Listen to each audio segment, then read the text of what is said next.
RCB ಟೀಮ್ನ main fault ಅಂದ್ರೆ bowling weakness. 2024ರ ಸೀಸನ್ನಲ್ಲಂತೂ IPL ಇತಿಹಾಸದಲ್ಲೇ ಅತಿ ಹೆಚ್ಚು ರನ್ಗಳನ್ನ ಹೈದರಾಬಾದ್ ತಂಡಕ್ಕೆ ಬಿಟ್ಕೊಟ್ಟು ಬೇಡದ ದಾಖಲೆಯನ್ನ ಬರೆದಿದ್ರು. ಸೊ ಇನ್ನು ಮುಂದೇನಾದ್ರೂ ಬೌಲಿಂಗ್ ಡಿಪಾರ್ಟ್ಮೆಂಟ್ ಸುಧಾರಿಸುತ್ತೆ, ಈ ಸಲ ಮೆಗಾ ಹರಾಜಿನಲ್ಲಿ ಬೆಂಕಿ ಬೌಲರ್ಸ್ ಮೇಲೆ ಬಿಡ್ ಮಾಡ್ತಾರೆ ಅಂತ ಕಾಯ್ತಾ ಇದ್ರೆ ಅಭಿಮಾನಿಗಳಿಗೆ ಬೇರೆಯದ್ದೇ ಶಾಕ್ ಸಿಕ್ಕಿದೆ. ತಮ್ಮ ಕ್ರಿಕೆಟ್ ಕರಿಯರ್ನಲ್ಲಿ ಒಂದೇ ಒಂದು ವಿಕೆಟ್ ಪಡೆದಿದ್ದಂಥ ಆಟಗಾರನನ್ನ ಬೌಲಿಂಗ್ ಕೋಚ್ ಆಗಿ ನೇಮಕ ಮಾಡಿಕೊಂಡಿದೆ.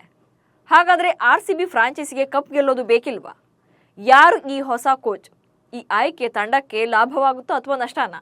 ಈ ಬಗ್ಗೆ ಕಂಪ್ಲೀಟ್ ಮಾಹಿತಿಯನ್ನು ಕೊಡ್ತೇನೆ. ನಾನು ಶಾಂತ. ನೀವು ಸುದ್ದಿಯಾನದ ಸಬ್ಸ್ಕ್ರೈಬರ್ ಆಗೋದಕ್ಕೆ ಮರಿಬೇಡಿ.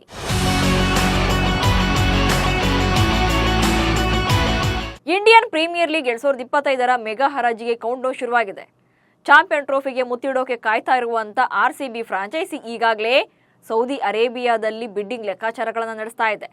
ಅದಕ್ಕೂ ಮುನ್ನವೇ ಸಹಾಯಕ ಸಿಬ್ಬಂದಿಯನ್ನು ಕೂಡ ಭರ್ತಿ ಮಾಡಿಕೊಳ್ತಾ ಇದೆ. ಈ ಪೈಕಿ ಓಂಕಾರ್ ಸಾಲ್ವಿ ಅವರನ್ನ ಬೌಲಿಂಗ್ ಕೋಚ್ ಆಗಿ ನೇಮಕ ಮಾಡಿಕೊಂಡಿದೆ. ಓಂಕಾರ್ ಅವರು ಮುಂಬೈ ರಣಜಿ ತಂಡದ ಮುಖ್ಯ ಕೋಚ್ ಆಗಿ ಕಾರ್ಯನಿರ್ವಹಿಸ್ತಾ ಇದ್ದಾರೆ. ತಮ್ಮ ವೃತ್ತಿ ಜೀವನದಲ್ಲಿ ಕೇವಲ ಒಂದು ವಿಕೆಟ್ ಕಿತ್ತಿರುವಂತ ಓಂಕಾರ್ ಸಾಲ್ವಿ ಅವರ ಆಯ್ಕೆ ಈಗ ಚರ್ಚೆಗೆ ಗ್ರಾಸವಾಗಿದೆ. Kohli 4 wicket, Omkar Salvi 1 wicket. ಓಂಕಾರ್ ಸಾಲ್ವಿ ನೇಮಕದ ಬಗ್ಗೆ ಕೆಲವರು ವಿರೋಧವನ್ನು ವ್ಯಕ್ತಪಡಿಸ್ತಾ ಇದ್ದಾರೆ. ಅದಕ್ಕೆ ಕಾರಣ ಅವರಿಗೆ ಆಟಗಾರನಾಗಿ ಹೆಚ್ಚಿನ ಅನುಭವ ಇಲ್ಲ ಅನ್ನೋದು. 2005ರಲ್ಲಿ ರೈಲ್ವೇಸ್ಗಾಗಿ ಕೇವಲ ಒಂದೇ ಒಂದು ಪಂದ್ಯವನ್ನು ಮಾತ್ರ ಆಡಿದ್ದಾರೆ. ತಮ್ಮ ಕರಿಯರ್ನಲ್ಲಿ ಕೇವಲ 1 ವಿಕೆಟ್ ಮಾತ್ರ ಪಡೆದಿದ್ದಾರೆ. ಅಚ್ಚರಿಯ ವಿಷಯ ಅಂದ್ರೆ ವಿರಾಟ್ ಕೊಹ್ಲಿ ಅವರೇ ತಮ್ಮ ವೃತ್ತಿ ಜೀವನದಲ್ಲಿ ಓಂಕಾರ್ ಸಾಲ್ವಿಗಿಂತ ಹೆಚ್ಚು ವಿಕೆಟ್ಗಳನ್ನ ಭೇಟಿಯಾಡಿದ್ದಾರೆ. ಕೊಹ್ಲಿ ರಣಜಿಯಲ್ಲಿ 4 ವಿಕೆಟ್ಗಳನ್ನ ಪಡೆದಿದ್ದಾರೆ. ಬಟ್ ವಿಷಯ ಏನಂದ್ರೆ ಸಾಲ್ವಿ ಉತ್ತಮ ಕೋಚ್ ಆಗಿ ಗುರುತಿಸಿಕೊಂಡಿದ್ದಾರೆ. ಆವಿಷ್ಕಾರ್ ಸಾಲ್ವಿ ಅವರ ಸಹೋದರ ಓಂಕಾರ್ ಸಾಲ್ವಿ.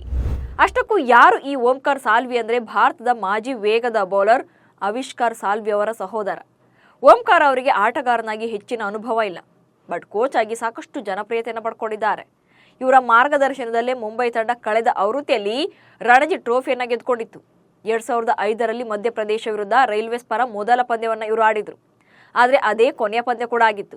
ಅವರು ತಮ್ಮ ವೃತ್ತಿ ಜೀವನದಲ್ಲಿ ಪಡೆದಿರೋದು 1 ವಿಕೆಟ್ ಮಾತ್ರ ಅನ್ನೋದೇ ಈಗ ಚರ್ಚೆಗೆ ಗ್ರಾಸ ಆಗಿದೆ. ಸದ್ಯ ಮುಂಬೈ ಕೋಚ್ ಆಗಿರುವಂತ ಇವರ ಒಪ್ಪಂದ 2025ರ ಮಾರ್ಚ್ಗೆ ಅಂತ್ಯವಾಗುತ್ತೆ. ಈಗಾಗಲೇ ಆರ್ಸಿಬಿ ದಿನೇಶ್ ಕಾರ್ತಿಕ್ ಅವರನ್ನ ಬ್ಯಾಟಿಂಗ್ ಕೋಚ್ ಆಗಿ ಮತ್ತು ಮೆಂಟರ್ ಆಗಿ ನೇಮಕ ಮಾಡಿಕೊಂಡಿದೆ. ಕಾರ್ತಿಕ್ ಮತ್ತು ಸಾಲ್ವಿ ಕೆಕೆಆರ್ ತಂಡದ ಪರ ಈ ಹಿಂದೆ ಒಟ್ಟಿಗೆ ಕೆಲಸ ಮಾಡಿದ ಅನುಭವವನ್ನು ಹೊಂದಿದ್ದಾರೆ. ಹೀಗಾಗಿ ಇಬ್ಬರ ಕೆಮಿಸ್ಟ್ರಿ ವರ್ಕೌಟ್ ಆಗುತ್ತೆ ಅನ್ನೋದು ಆರ್ಸಿಬಿ ಟೀಮ್ ಮ್ಯಾನೇಜ್ಮೆಂಟ್ನ ಪ್ಲಾನ್. ದೇಶಿ ಕ್ರಿಕೆಟ್ನಲ್ಲಿ ಸದ್ದು ಮಾಡ್ತಿದೆ ಓಂಕಾರ್ ಹೆಸರು. ಓಂಕಾರ್ ತಮ್ಮ ಕರಿಯರ್ನಲ್ಲಿ ಒಂದೇ ವಿಕೆಟ್ ಭೇಟಿಯಾಡಿರಬಹುದು, ಬಟ್ ದೇಶಿ ಕ್ರಿಕೆಟ್ನಲ್ಲಿ ಕೋಚ್ ಆಗಿ ಸಾಕಷ್ಟು ಸಕ್ಸಸ್ ಅನ್ನ ಕಂಡಿದ್ದಾರೆ. 2023-24ರ ರಣಜಿ ಟ್ರೋಫಿಗೂ ಮುನ್ನ ಓಂಕಾರ್ ಸಾಲ್ವಿ ಅವರು ಮುಂಬೈ ಮುಖ್ಯ ಕೋಚ್ ಆಗಿ ಅಧಿಕಾರವನ್ನು ವಹಿಸಿಕೊಂಡಿದ್ರು. ಅವರ ಮೇಲ್ವಿಚಾರಣೆಯಲ್ಲಿಯೇ ಮುಂಬೈ ತಂಡ 2023-24ರ ರಣಜಿ ಟ್ರೋಫಿ ಗೆಲ್ಲುವ ಮೂಲಕ 8 ವರ್ಷಗಳ ಸುದೀರ್ಘ ಕಾಯುವಿಕೆಗೆ ಅಂತ್ಯವಾಡಿತ್ತು. ಅಷ್ಟೇ ಅಲ್ಲ, ಮುಂಬೈ ತಂಡ 27 ವರ್ಷಗಳ ನಂತರ ಪ್ರತಿಷ್ಠಿತ ಇರಾನಿ ಕಪ್ ಕೂಡ ಗೆದ್ದುಕೊಂಡಿತ್ತು. ಈ 2 ಗೆಲುವಿನಿಂದ ಓಂಕಾರ್ ಸಾಲ್ವಿ ಅವರ ಹೆಸರು ದೇಶಿ ಕ್ರಿಕೆಟ್ನಲ್ಲಿ ಸಾಕಷ್ಟು ಸದ್ದು ಮಾಡಿದೆ. ಮುಂಬೈ ರಣಜಿ ತಂಡದ ಮುಖ್ಯ ಕೋಚ್ ಆಗಿರುವಂತಹ ಸಾಲ್ವಿ ಅವರ ಒಪ್ಪಂದ ಮುಂದಿನ ವರ್ಷ ಮಾರ್ಚ್ನಲ್ಲಿ ಮುಗಿಯೋದ್ರಿಂದ ಆನಂತರ ಅವರು ಆರ್ಸಿಬಿಗೆ ಬರಲಿದ್ದಾರೆ. ಅನುಭವಿ ಬೌಲರ್ಗಳನ್ನ ಹುಡುಕುವಲ್ಲಿ ಎಡವಿದೆ ಆರ್ಸಿಬಿ.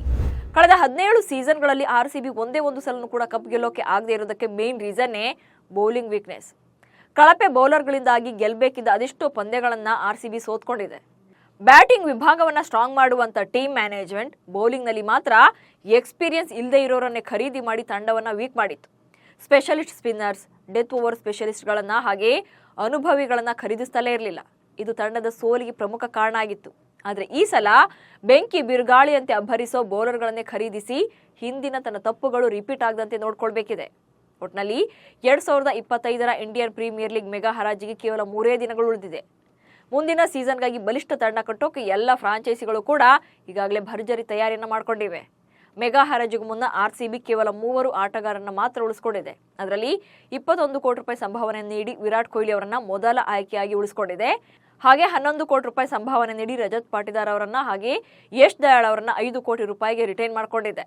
ಹೀಗಾಗಿ ಮೆಗಾ ಹರಾಜಿನಲ್ಲಿ ಆರ್ಸಿಬಿಗೆ ಬ್ಯಾಟ್ಸ್ಮನ್ಗಳ ಜೊತೆಗೆ ಬೌಲರ್ಗಳು, ಆಲ್ರೌಂಡರ್ಸ್ ಹಾಗೆ ಸ್ಪಿನ್ನರ್ಗಳ ಮೇಲೆ ಫೋಕಸ್ ಮಾಡಬೇಕು. ಸೊ ಉಳಿದಿರುವಂಥ 83 ಕೋಟಿ ರೂಪಾಯಿಯಲ್ಲಿ ಯಾರ್ಯಾರನ್ನ ಖರೀದಿ ಮಾಡ್ತಾರೆ ಅನ್ನೋದೇ ಈಗಿರೋ ಪ್ರಶ್ನೆ. ನಮಸ್ಕಾರ.